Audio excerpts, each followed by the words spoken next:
Este video les voy a hablar sobre el constructor de una clase. Me di la tarea de haber creado dos clases, una clase a la cual la llamo clase principal porque es la que va a contener el método main y una clase a la cual llamo coche. Vamos a pensar en las características que tiene un coche, es decir, los atributos de la clase coche.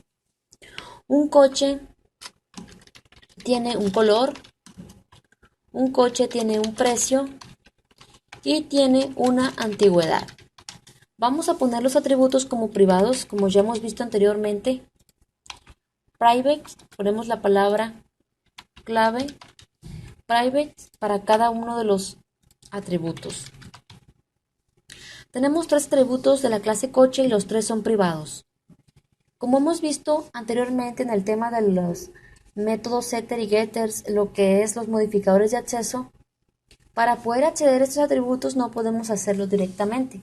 Es decir, voy a la clase principal y voy a crear un objeto de tipo coche.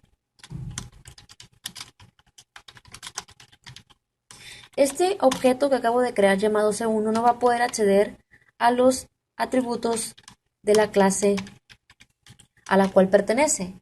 No puede porque aquí me parece que el color tiene acceso privado en coche. Entonces, como no puede hacerlo, necesita hacerlo mediante los métodos setter y getters, los métodos de acceso.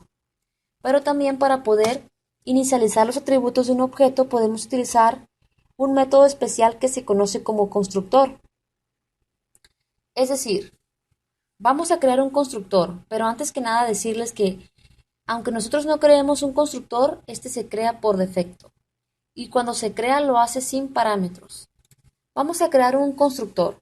El constructor es de acceso público y tiene el mismo nombre que la clase a la cual pertenece, es decir, coche. Entonces el constructor se llama igual que la clase, el constructor se llama coche. Aquí podemos ver que es muy parecido a un método, con la diferencia en que no tiene un tipo de retorno, es decir, no tiene ni siquiera voids, no tiene ni int, ni double, ni string, ni nada de eso, no tiene ningún tipo de dato. Simplemente tiene el acceso, que es público, el nombre, que es igual que la clase, y en este caso puede tener o no tener parámetros. En este caso, esto es un constructor que no contiene parámetros. Como les acabo de mencionar, aunque nosotros no creemos ningún constructor, este se crea por defecto y lo hace sin parámetros.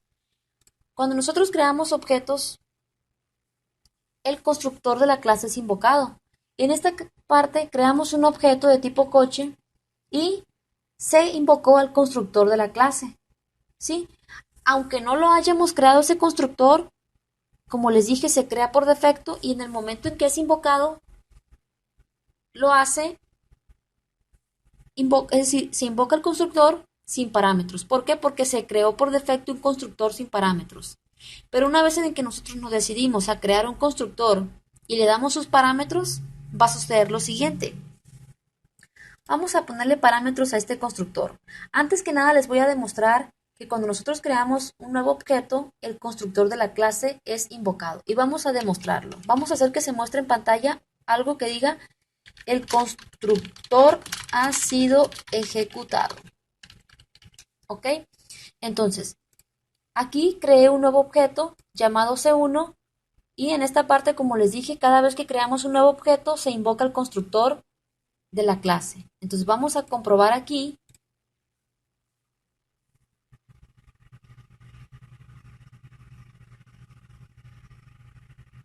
Y aquí podemos ver que al momento de crear al objeto C1, el constructor fue invocado.